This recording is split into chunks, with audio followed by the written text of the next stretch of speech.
In this segment, we're talking about how to hit a bunker shot.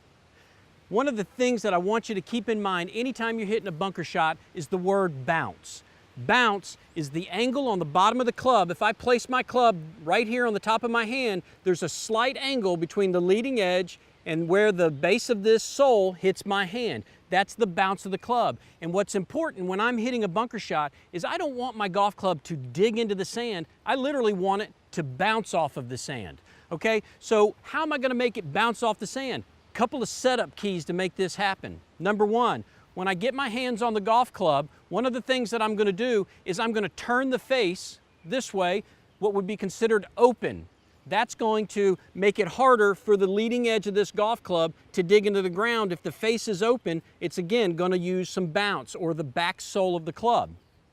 The second thing I'm gonna do is I'm gonna change my stance a little bit. When I put my, when I get myself into the sand, if I draw a line where I want this ball to go, I'm gonna open up my stance. I'm gonna turn my body, and what this is gonna do with an open club is it's gonna cause my golf club to cut across. Those of you that hit slices, you know what it's like to see that golf ball spin out to the right, and that's kind of what we're creating here. We're gonna get this club to cut across and spin out to the right.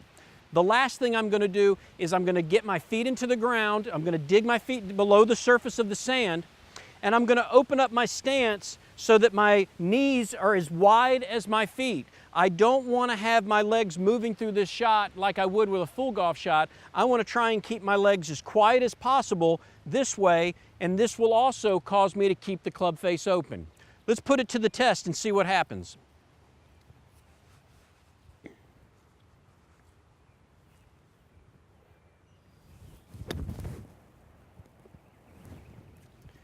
Use these keys, and this will be helpful to help you get out of the sand every single time you get in.